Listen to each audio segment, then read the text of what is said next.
Hello students, today in this video we are going to learn use of though, although, yet, even though, no matter, for all. This is a very interesting video and very useful video. ये video आपके लिए बहुत ही उपयोगी होने वाला है और बहुत ही इंटरेस्टिंग और ह्यूमरस वीडियो है। कुछ ऐसे सेंटेंस आप इसमें सीखेंगे जो आपके लिए बहुत काम के होने वाले हैं, बहुत आपको उपयोगी लगते होंगे और आपका अंग्रेजी में इंटरेस्ट भी बढ़ाएंगे। हम बस यही चाहते हैं कि आप अंग्रेजी सीखते रहें, अंग्रेजी बोलते रहें और अंग्रेजी की सारी समस्याएं आपकी खत्म हो जाएं, अंग्रेजी आपको अच्छी लगने लगे। अंग्रेजी में कैसे सेंटेंस क्या क्या बोले जाते हैं, हम कई बार आपको इस तरह के वीडियो लाते रहते हैं। इस वीडियो में भी इसी तरह के कुछ सेंटेंस लाएंगे। अंग्रेजी एक पर्सनैलिटी लैंग्वेज है। पर्सनैलिटी लैंग्वेज आप समझते हैं, कोई और भाषा बोलेंगे तो आपकी पर्सनैलिटी का असर नहीं होता है, पर जब आप अंग्रेजी बोलते हैं तो निश्चित ही आपकी पर्सनैलिटी शो होती है। और जब अंग्रेजी बोलेंगे, आप अंग्रेजी में बिल्कुल हिचकिचाएंगे नहीं, तो कोई आपको कुछ भी नहीं बोलेगा, अब्यूज भी नहीं करेगा। तो स्क्रीन पर कुछ सेंटेंस हैं, ऐसे ही कुछ सेंटेंस इस वीडियो में सीखने वाले हैं। बस वीडियो को स्किप मत करना, पूरा वीडियो देखना, एक सेकंड के लिए वीडियो स्किप मत करना। मान के चलिए कि आप आज बहुत कुछ सीखने वाले हैं, तो वो मुझे भले ही गाली दे, मैं तो उसे प्यार करता रहूँगा। हालांकि तुम्हें अंग्रेजी आती है, फिर भी तुम बोलने में हिचकिचाते हो। इसी तरह के सेंटेंस के लिए हम सीखेंगे। अभी हमारा कंजंक्शंस का ये वीडियो है जिसमें कि हम सीखेंगे दो, ऑल्दो कंजंक्शन के बारे में। इससे पहले हम वीडियो जारी कर चुके हैं, कई प्रकार के आपको कंजंक्शंस बता चुके हैं। इसमें हम कंजंक्शंस के प्रकार आप जानते हैं। कोऑर्डिनेटिंग कंजंक्शन होते हैं, कोरिलेटिव कंजंक्शन होते हैं, सबऑर्डिनेटिंग कंजंक्शन होते हैं। ये सब हम पहले आपको बता चुके हैं। कोरिलेटिव कंजंक्शन ये होते हैं आपके स्क्रीन पर, इनके वीडियो हम जारी कर चुके हैं। Either or, neither nor, not only but also, both and, no sooner than, ये सब हम वीडियो जारी कर चुके हैं। आज के वीडियो में हमारा फोकस रहेगा दो, ऑल्दो और यट। और दो, ऑल्दो, यट पर ही फोकस नहीं रहेगा, इसके साथ में हम बहुत कुछ स्ट्रक्चर, इसी तरह के इससे रिलेटेड स्ट्रक्चर सिखाएंगे। इन्हीं का उपयोग करते हुए और किस तरीके से हम सेंटेंस में उपयोग कर सकते हैं वो हम सीखेंगे। तो चलिए स्टार्ट करेंगे हम दो, ऑल्दो और यट। पहले थोड़ा कंजंक्शन क्या होता है ये आप देख लें। The conjunctions which join two grammatical units of the same kind, that is noun, noun, adjective, adjective, adverb, adverb, clause, clause, phrase, phrase, sentence, sentence is correlative conjunction. Correlative conjunction आप जानते हैं, ऐसे कंजंक्शन होते हैं जो दो grammatical unit को जोड़ते हैं, जो सेम प्रकार की होती हैं, चाहे वो नाउन नाउन हो, एडजेक्टिव एडजेक्टिव हो, एडवर्ब एडवर्ब हो, क्लॉज क्लॉज हो, फ्रेज फ्रेज हो। ये आप पहले जो भी हमने आइदर और, नाइदर और, नॉट ओनली बट आल्सो, इन सब में हम आपको बता चुके हैं, सिखा चुके हैं। अभी हम बात करेंगे दो, ऑल्दो, यट। ये कुछ इस तरह के स्ट्रक्चर में इसमें वीडियो में हम बात करेंगे। यहाँ ऐसे वाक्यों पर हम विचार करेंगे जिनमें कि आपस में विरोध होता है, विरोध की फीलिंग आती है, कंट्रास्ट की फीलिंग आती है, कंसेशन की फीलिंग आती है। तो आप स्क्रीन पर देख सकते हैं, कंजंक्शंस ऑफ कंसेशन और सपोजिशन इनको बोला जाता है। ये ऐसे कंजंक्शन होते हैं जिनमें कि कंसेशन, कंट्रास्ट, सपोजिशन, विरोध होता है।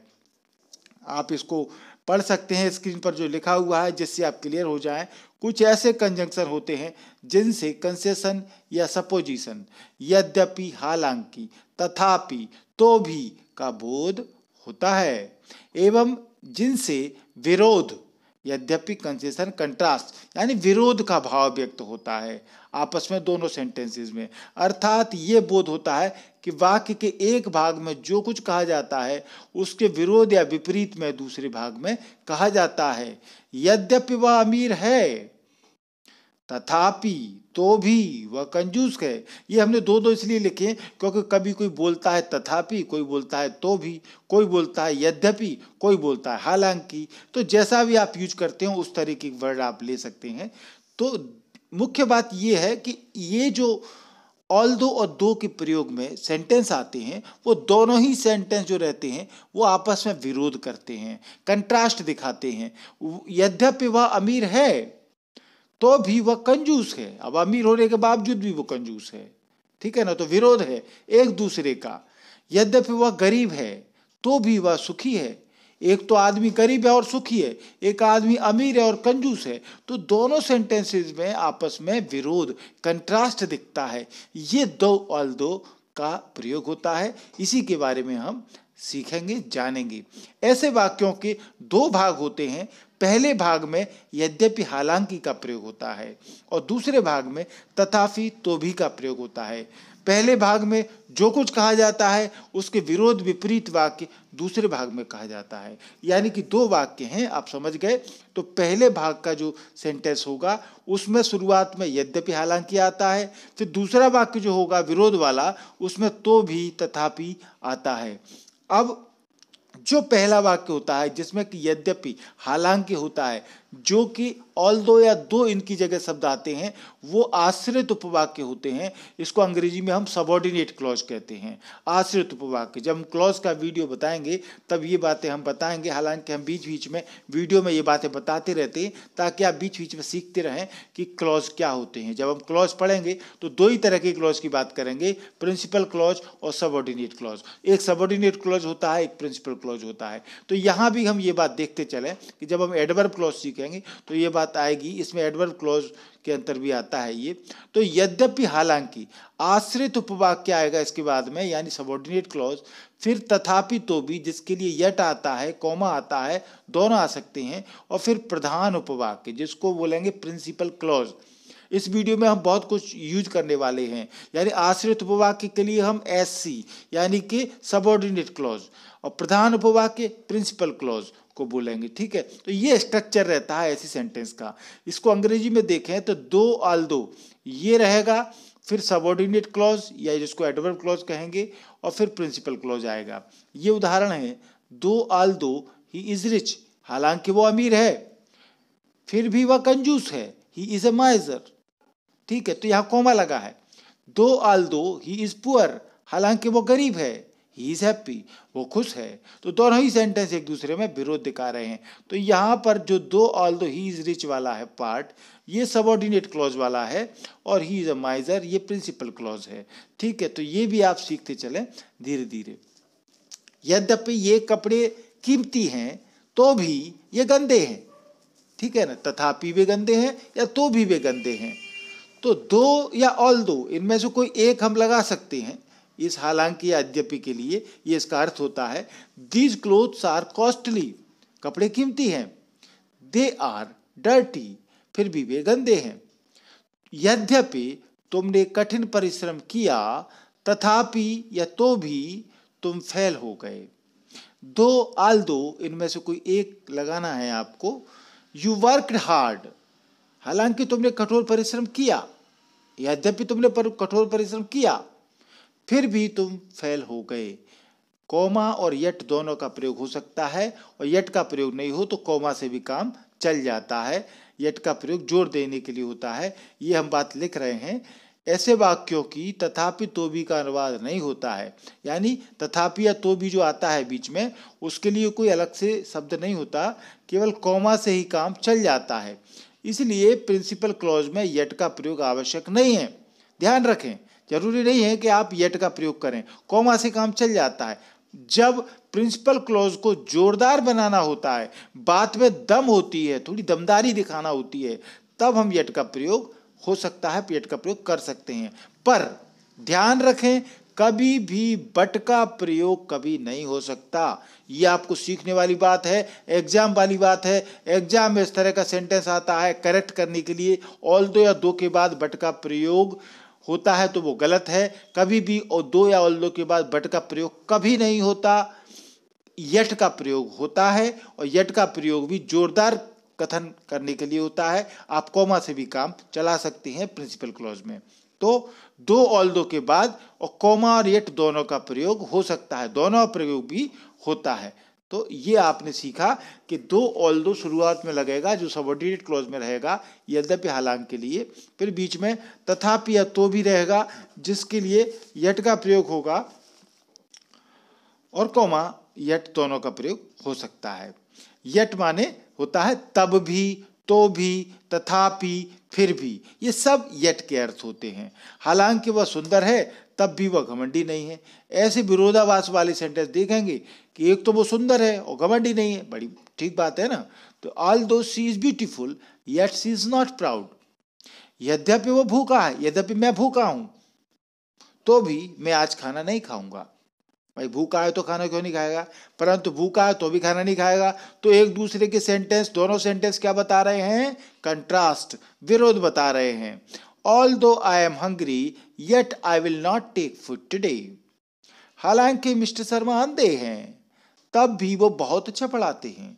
Although mister Sharma is blind yet he teaches well, ठीक है ना। एक तो आदमी अंधा है और फिर भी अच्छा पढ़ाता है, तो ये एक दूसरे को विरोध करने वाली सेंटेंस हैं। तो इस प्रकार से आपने देखा कि हम ऑल्दो येट का प्रयोग करते हैं। और भी सेंटेंस देखें, हालांकि वह मेरा मित्र था फिर भी उसने मेरी सहायता नहीं की, मित्र होने के बावजूद भी सहायता नहीं की, विरोध हो गया। सेंटेंस विरोध दिखा रहे हैं, कंट्रास्ट दिखा रहे हैं। Although he was my friend yet he didn't help me, यद्यपि तान्या मोटी थी फिर भी वह तेज दौड़ रही थी, ठीक है ना, मोटी होने के बावजूद तेज दौड़ रही थी। विरोध, कंट्रास्ट, दो Tanya was fat yet she was running fast, यद्यपि वह अनुभवहीन था, एक्सपीरियंस नहीं था, फिर भी उसे वह नौकरी मिल गई। कंट्रास्ट है कि नहीं, एक्सपीरियंस नहीं था फिर भी नौकरी मिल गई। दो he was inexperienced he got that job, यद्यपि ये अजीब लगता है लेकिन ये सच है। स्ट्रेंज दो it seems it is true, या इस सेंटेंस को दो का प्रयोग बीच में कर सकते हैं और बाद में शुरुआत में भी कर सकते हैं। दो it seems strange it is true, ठीक है, हालांकि ये अजीब लगता है लेकिन ये सच है। तो दो का प्रयोग कभी कभी बीच में और आखिर में हो सकता है, पर ऑल्दो का प्रयोग नहीं हो सकता, ध्यान रखें, ये बात हम आगे बताने वाले हैं। अब देखिए हम ऐसे शब्द प्रयोग स्ट्रक्चर आप सीखेंगे जो ऑल्दो दो से समानता रखते हैं। इनके ऑप्शन में हम इनका यूज कर सकते हैं, जैसे ऑल्दो येट की जगह हम इवन दो स्टिल का प्रयोग कर सकते हैं, और हाउएवर बट का प्रयोग कर सकते हैं। पर ध्यान रखें हाउएवर के साथ में येट नहीं आएगा, हाउएवर के साथ में बट ही आएगा। इवन दो के बाद आप स्टिल का प्रयोग करेंगे और ऑल्दो के बाद आप येट का प्रयोग करेंगे। इन तीनों का प्रयोग एक दूसरे की जगह हो सकता है क्योंकि तीनों ही एक ही अर्थ बताते हैं। इसलिए इस वीडियो में हम वो चीज़ें भी आपको सिखा रहे हैं एक्स्ट्रा, जो अंग्रेजी तो आपकी इम्प्रूव करेंगे ही, आपके लिए बहुत उपयोगी भी रहेंगी, आप कुछ नया भी सीखेंगे। और इस ऑल्दो येट से रिलेटेड हैं ये सारे स्ट्रक्चर, इनकी जगह हम इनका प्रयोग भी कर सकते हैं और बहुत ही महत्वपूर्ण है। तो ये सेंटेंस देखें आप, हालांकि उसे अंग्रेजी आती है फिर भी वो बोलने में हिचकिचाता है। अंग्रेजी आती है, बोलने में हिचकिचाता है, ठीक है ना। तो although he knows English yet he hesitates to speak in, इस तरीके से आपको बोलना है। Although he knows English yet he hesitates to speak in. परंतु यदि आप ऑल्दो का प्रयोग नहीं करना चाहते, आप इवन दो का प्रयोग करें, क्योंकि प्रयोग करने वाले कई प्रकार से वाक्य को बोलते हैं। जब भी हम अंग्रेजी किसी दूसरे से सुनते हैं तो वो दूसरे प्रकार के स्ट्रक्चर का इस्तेमाल करता है, हम थोड़े कंफ्यूज हो जाते हैं कि भैया हम तो ये ऑल्दो का प्रयोग करते हैं, ये क्या बोल रहा है। तो आप बिल्कुल भी कंफ्यूज ना हो, आपको भी हम सिखा देंगे, आप कई प्रकार से इस बात को बोल सकते हैं। Even though he knows English still he hesitates to speak in, हालांकि उसे अंग्रेजी आती है फिर भी वह बोलने में हिचकिचाता है, ठीक है ना। Even though he knows English still he hesitates to speak in, हालांकि वो पिता बन गया है तब भी वो शरारतें करता है। अरे भैया आदमी तो बच्चा है। ऑल्दो या हाउएवर दोनों का इस्तेमाल कर सकते हैं। ऑल्दो या however he has become a father, yet और बट, यहाँ हमने येट और बट इसलिए लिखा है कि ऑल्दो के साथ में आपको येट लगाना है और हाउएवर के साथ बट लगाना है, ध्यान रखें, बदल मत देना। ऑल्दो या however he has become a father yet he plays pranks, pranks माने शरारतें करना। तो इस तरीके से आप ये अपोजिशन वाले कंट्रास्ट वाले सेंटेंस का उपयोग करेंगे। दो, ऑल्दो, इवन दो, हाउएवर, ये चारों प्रकार के इस तरीके के स्ट्रक्चर होते हैं जिनमें हम एक दूसरे का प्रयोग कर सकते हैं। सिर्फ ध्यान ये रखना है कि हाउएवर के साथ बट आएगा, इवन दो के साथ स्टिल आता है, दो ऑल्दो के साथ येट आता है। अब कुछ दो चार बातें हम इनके बारे में बता देते हैं। दो, ऑल्दो और इवन दो, ये तीन जो आपने सुने हैं, are used to show a contrast, ये तीनों ही कंट्रास्ट बताते हैं यानी विरोध बताते हैं बिटवीन टू क्लॉजेज।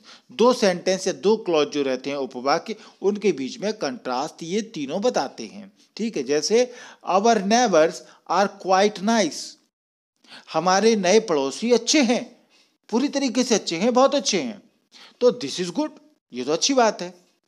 दो their two dogs bark all day long, हालांकि उनके दो कुत्ते पूरे दिन भौंकते हैं, दिस इज नॉट गुड, ये अच्छी बात नहीं है।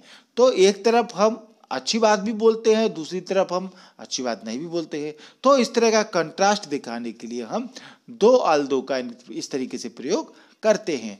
वी कैन यूज दो और although with no difference in meaning but some differences are, हालांकि अब आपके मन में ये प्रश्न हो सकता है कि दो और ऑल्दो में क्या अंतर होता है, थोड़ा सा तो कुछ बता दो सर कि इनमें क्या अंतर होता है। तो थोड़ा सा हम कुछ बता रहे हैं कि इनमें जो अंतर होता है वो सबसे पहले तो ये देखें, though is more common than although in conversation और राइटिंग, बोलचाल में और जब हम राइटिंग लिखते हैं तो उसमें दो का प्रयोग ज्यादा कॉमन है, ऑल्दो का प्रयोग कम होता है, क्योंकि अंग्रेजी में बहुत से ऐसे शब्द हैं जो इस पर डिपेंड करते हैं कि वो परंपरा में रहे हैं या परंपरा में नहीं रहे हैं। ठीक है ना, वो अब ट्रेडिशनल हैं या ट्रेडिशनल नहीं हैं। तो ये दो और ऑल्दो का भी यही है, दो जो है वो ज्यादा कॉमन है बोलचाल में और लिखने में, ऑल्दो कम कॉमन है। पहला अंतर तो ये है। दूसरा, दो बट नॉट ऑल्दो, दो की बात करेंगे, ऑल्दो की बात नहीं करेंगे। Can come at the end of a sentence, मैंने बताया दो का प्रयोग सेंटेंस के लास्ट में, एंड में हो सकता है, बीच में भी हो सकता है, ऑल्दो का नहीं होता, ये ध्यान रखना। जैसे ये देखें, my new bike is really fast, मेरी जो नई बाइक है वो बहुत ही तेज दौड़ती है, तेज चलती है। I don't like the colour दो, हालांकि मुझे इसका रंग पसंद नहीं है। ठीक है ना, बाइक तेज दौड़ती है, रंग पसंद नहीं है, दोनों सेंटेंस अपोज वाले हैं, कंट्रास्ट वाले हैं, परंतु यहां पर दो का प्रयोग हमने सेंटेंस के एंड में कर दिया है। तो ये कुछ सेंटेंस में इनमें दो और ऑल्दो में अंतर होता है। एक और अंतर देखें, दो बट नॉट ऑल्दो, अब यहां हम दो की बात कर रहे हैं, ऑल्दो की बात नहीं कर रहे हैं। Can also be used as an adverb, though का प्रयोग एडवर्ब के रूप में भी हो सकता है। हम क्या सीख रहे हैं, कंजंक्शन, क्या सीख रहे हैं, कंजंक्शन। तो दो और ऑल्दो का कंजंक्शन, ठीक है ना, कोरिलेटिव कंजंक्शन की बात सीख रहे हैं, परंतु यहां ये हम बता रहे हैं कि दो जो है वो एडवर्ब के रूप में भी काम करता है, ऑल्दो नहीं करता। I am good at reasoning but I can help you with in geography, मैं रीजनिंग में अच्छा हूं पर तुम्हारी मदद ज्योग्राफी में भी कर सकता हूं, दो इफ यू वांट, यदि हालांकि तुम चाहो तो। ठीक है, तो चौथी बात, द मीनिंग ऑफ दो इज सिमिलर टू हाउएवर, दो का जो अर्थ होता है वो हाउएवर के सिमिलर होता है उसका meaning, but though is much more common than however in conversation, परंतु दो और हाउएवर की जब बात करेंगे तो अभी तक तो हमने बात की दो ऑल्दो की, अब हम थोड़ा इनको भी देख लें, हाउएवर इवन दो को। तो दो और हाउएवर की जब बात करेंगे तो दो ज्यादा कॉमन है, दो का प्रयोग हाउएवर की अपेक्षा कन्वर्सेशन में, बातचीत में ज्यादा होता है, हालांकि उनका अर्थ सेम है, सिमिलर है, कोई अंतर नहीं है। इसी प्रकार से इवन दो की बात करें तो even though can be use to make the contrast between two clauses is stronger, तो इवन दो भी दो सेंटेंस में क्लोज में कंट्रास्ट को बताता है, पर ये थोड़ा सा मजबूती से बताता है, जोरदार तरीके से बताता है यदि हम सेंटेंस में इवन दो का प्रयोग करते हैं। My father got back from work really late even though he had promised to take mom to the cinema, mom to the cinema, mom है यहां पर।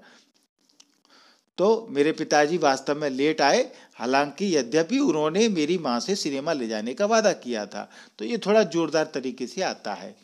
अब हम ये आपके सामने वर्ड दिख रहे हैं, ये सभी सेम अर्थ दिखाते हैं आपको। इस अंग्रेजी में हम आप सीख लीजिए बिल्कुल इस वीडियो में कि क्या क्या चीज़ें एक जैसी हो सकती हैं, क्या क्या चीज़ों के कन्फ्यूजन हमारे दूर होते हैं। बहुत से शब्द हैं जो बिल्कुल मेले में मच्छरों की तरह, आदमियों की तरह घूमते रहते हैं अंग्रेजी में, परंतु बहुत सी समानता रखते हैं। उनको हमको छांटना है, क्योंकि वो एक बार हम सीख गए, पता लग गया, तो बहुत कुछ प्रॉब्लम हमारी दूर हो जाएंगी। ये आप देख रहे हैं वर्ड स्क्रीन पर, though, although, even if, however, whatever, no matter, for all, adjective adverb के बाद में एज, ये सब हम बताने वाले हैं इस वीडियो में। बिल्कुल भी आप कहीं मत जाइए, 1% भी स्किप मत होइए, बहुत कुछ सीखने वाले हैं। ये सब सेंट जो दिख रहे हैं आपको स्क्रीन पर, ये सभी एक ही चीज का अर्थ बताते हैं, यद्यपि और तथापि। जो दो अल्दो का अर्थ है वो ये सब बताते हैं। चलिए देखते हैं। कभी कभी केवल में से भी यद्यपि तथापि का बोध होता है। ऐसे सेंटेंस भी आप देखेंगे जब में से ही पता लग रहा हो यद्यपि का प्रयोग, तो आप कहेंगे कैसे? तो देखिए इस तरीके से सेंटेंस आपके स्क्रीन पर, यद्यपि वो नेता है तो भी वो बेईमान है, तथापि वो बेईमान है। He may be a leader but he is dishonest.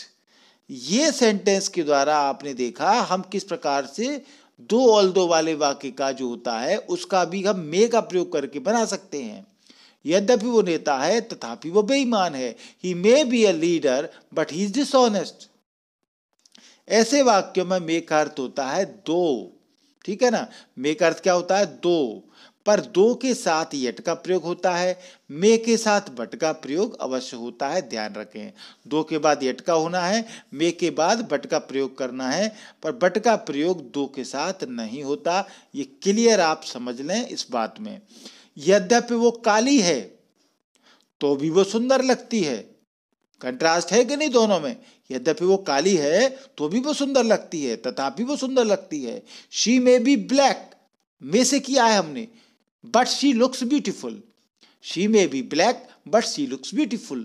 अब आप सीखते जा रहे हैं कि किस प्रकार से हम यद्यपि का प्रयोग और तरीके से कर सकते हैं। तो ये आपने मे से देखा, अब आप मे बी का प्रयोग भी देख लें। ये दो स्ट्रक्चर बनते हैं मे और मे बी में, कि यदि हम इस तरीके से यद्यपि का प्रयोग करेंगे, सब्जेक्ट फिर मे बी लगाएंगे, तो मे बी के बाद में आपका नाउन या एडजेक्टिव आएगा, ध्यान रखना, और बट सब्जेक्ट का प्रयोग करेंगे, ठीक है ना, वर्ब या अन्य आएगा, और मे के बाद में इन्फिनिटिव का प्रयोग होगा, और मे बी के बाद में नाउन एडजेक्टिव आएगा। अब ये देखें कैसे, he may be rich but he is miser, ठीक है, हालांकि वो अमीर है पर वो कंजूस है, इसका ये अर्थ है। He may be poor but he is happy, यद्यपि वो गरीब है फिर भी वो खुश है, इसका अर्थ ये है। आप कोई और अर्थ ना निकालें। He may be a child but he is wise, वो बच्चा है फिर भी वो बुद्धिमान है, ठीक है। अब यहां पर आपने देखा नाउन एडजेक्टिव का प्रयोग हुआ है मे बी के बाद में, हम यहाँ इन्फिनिटिव का प्रयोग विदाउट टू का प्रयोग करेंगे, केवल मे यद आएगा। He may work hard but he can't pass, हालांकि वो कठोर मेहनत करता है परंतु वो पास नहीं होता। तो ये आप देखें इस प्रकार से। अब एक और इसी अर्थ, इन्हीं यद्यपि हालांकि को हम इस तरीके से भी लिख सकते हैं, एडजेक्टिव या एडवर्ब रहेगा फिर एज लगा रहेगा, ठीक है, इतना देखें। फिर सब्जेक्ट वर्ब और प्रिंसिपल क्लॉज, सब्जेक्ट वर्ब, ये स्ट्रक्चर का इस्तेमाल करके हम यही यद्यपि हालांकि वाला करेंगे। यद्यपि वो धनी है तो भी वो दुखी है।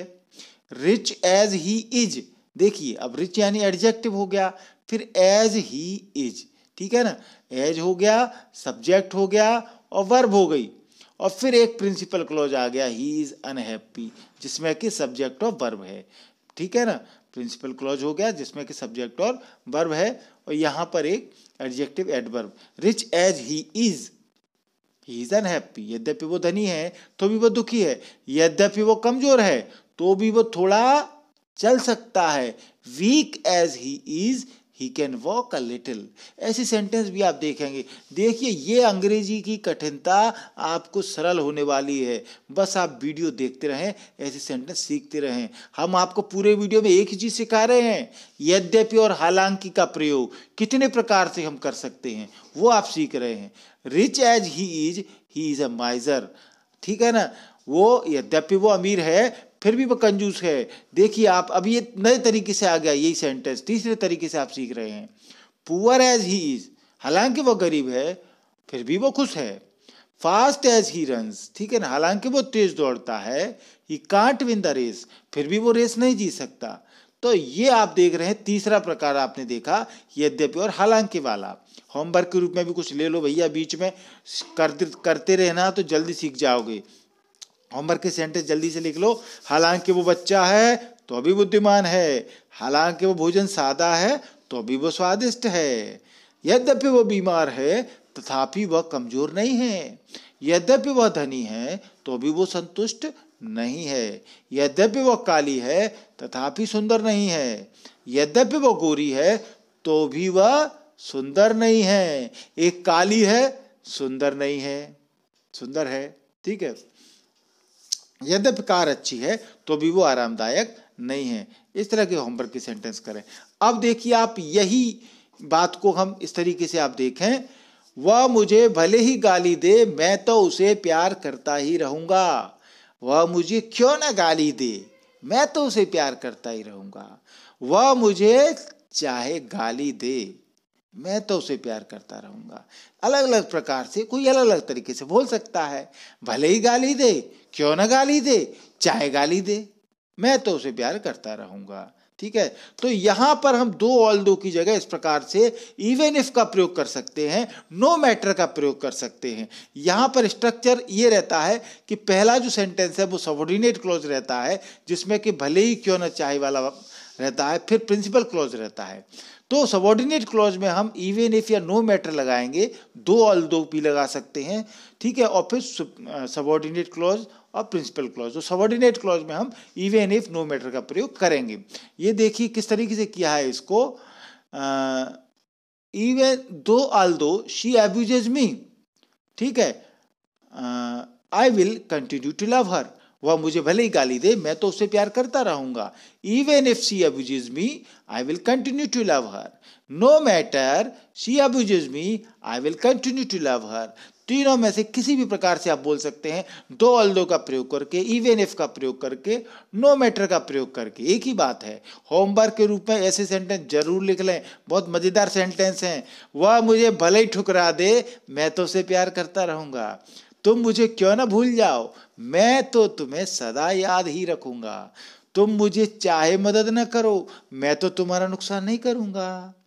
मुझे पदोन्नति प्रमोशन भले ही ना मिले मैं खुशामद नहीं कर सकता। खुशामद माने चापलूसी करना, फ्लैटरिंग करना, फ्लैटर बोलते हैं इसको।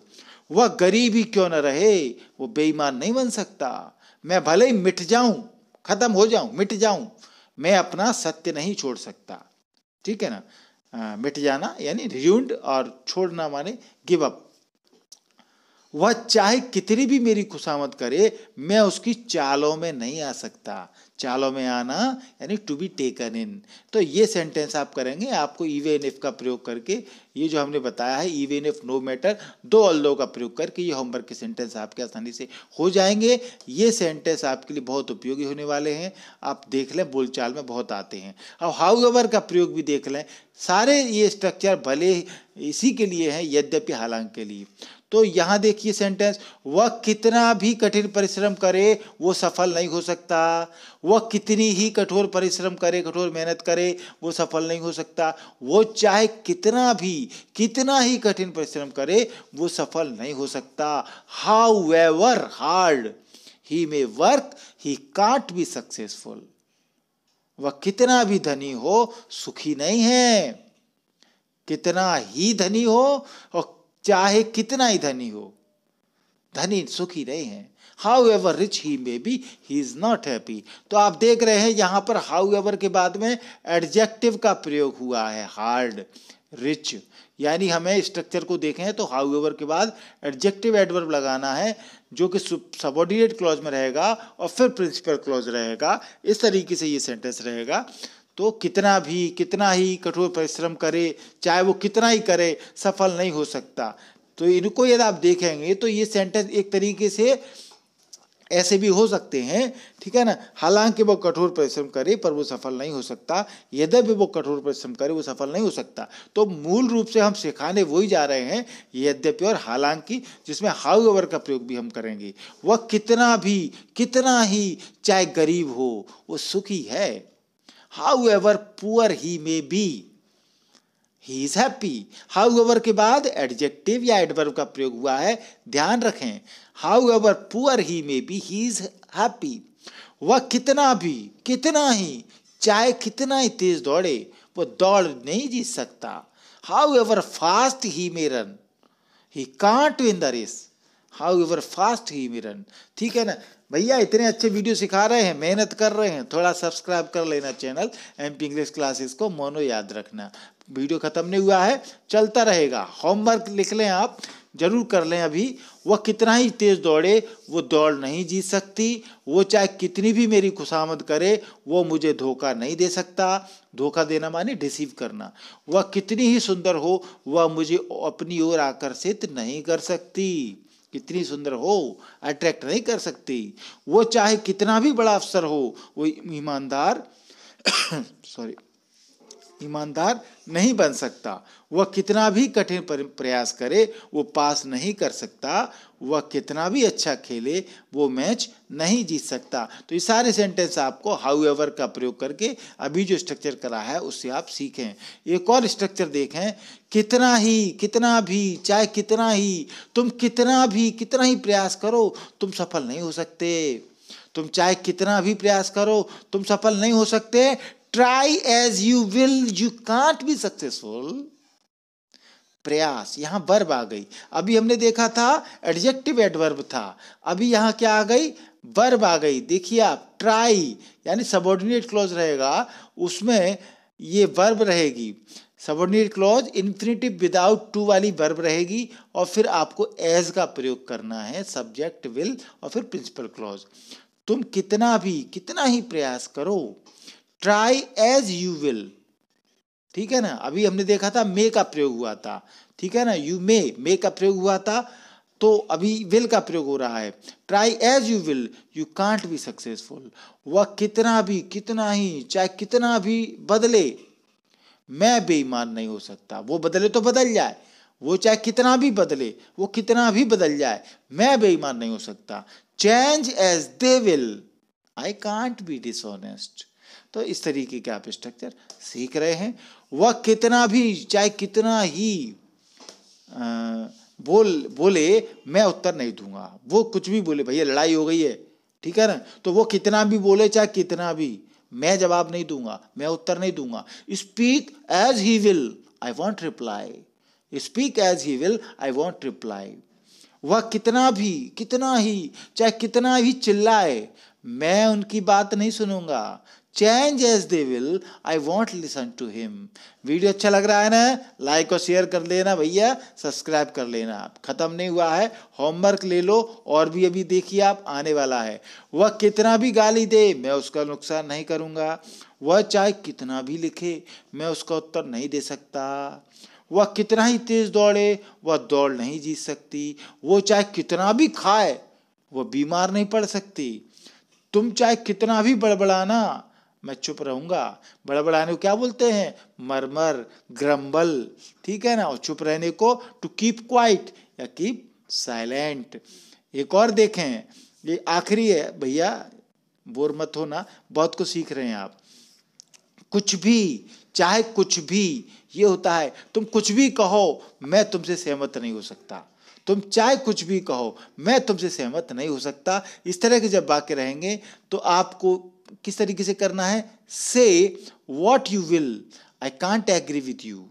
वह कुछ भी, चाहे कुछ भी बोले, मैं उत्तर नहीं दूंगा। Speak what he will, I won't reply, ठीक है ना।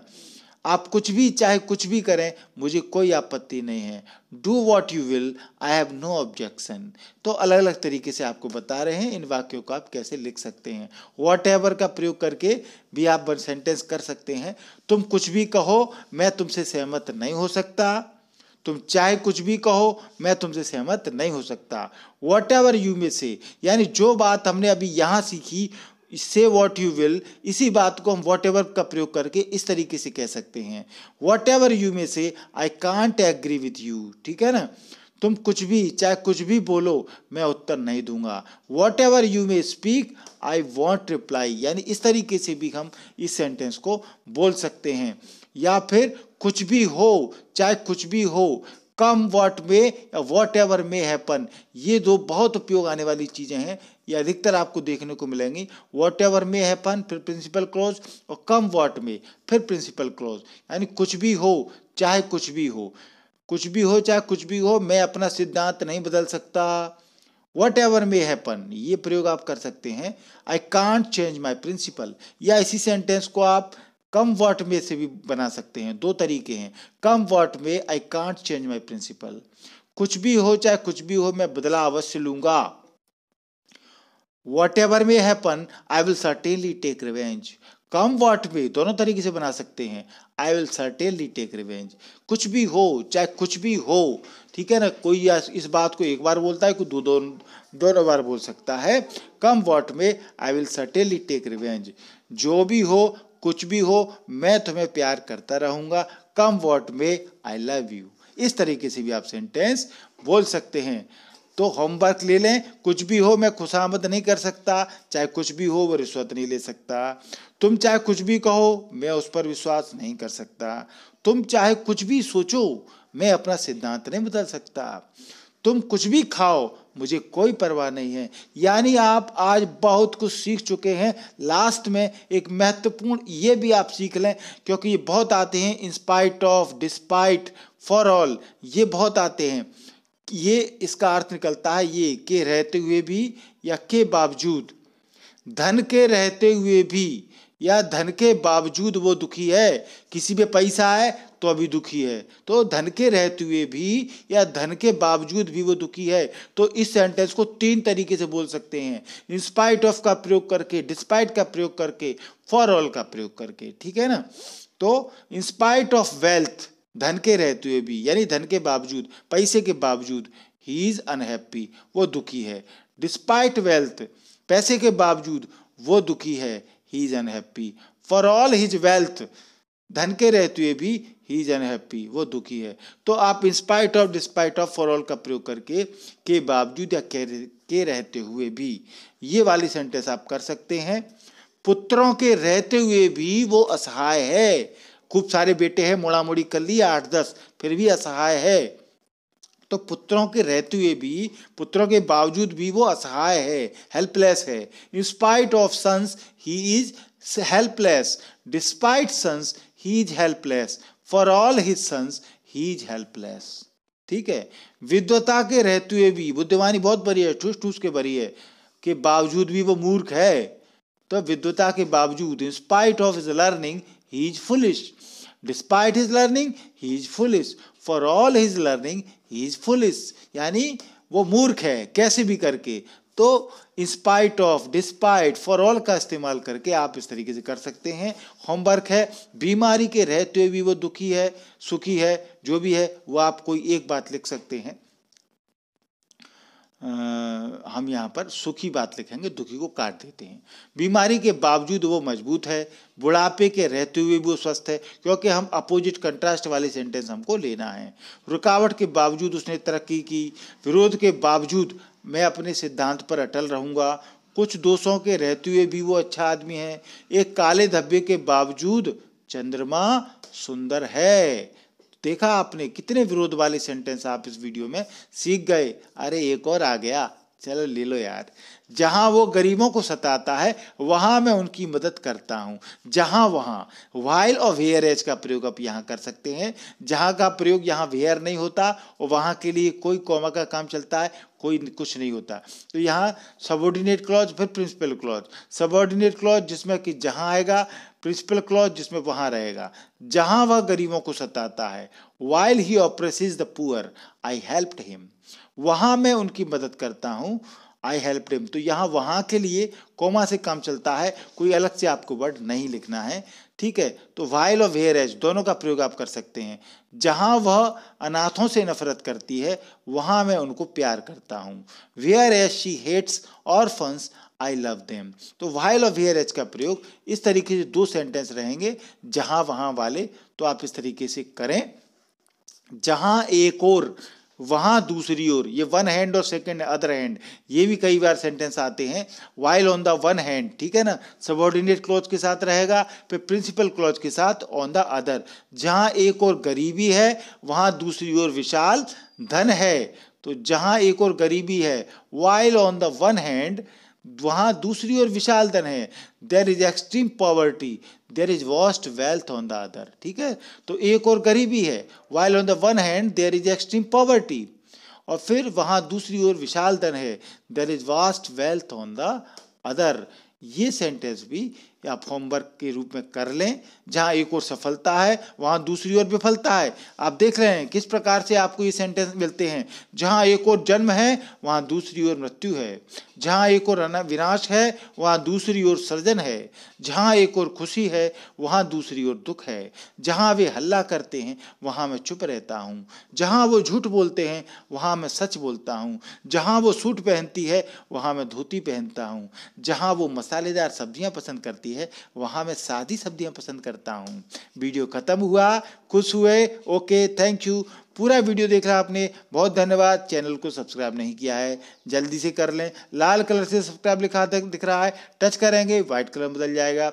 बेल आइकॉन है, बेल आइकॉन आप दबाएंगे तो सबसे ऊपर वाले ऑप्शन ऑल को आप दबाएंगे, मेरा जो भी वीडियो मैंने बनाया है तुरंत आपके पास पहुंचेगा। और भी वीडियो आपको देखने के लिए प्लेलिस्ट में जाना पड़ेगा भाई, प्लेलिस्ट में जाएं, सारे वीडियो देख लें। इस पूरी वीडियो को देखने के लिए धन्यवाद, थैंक यू।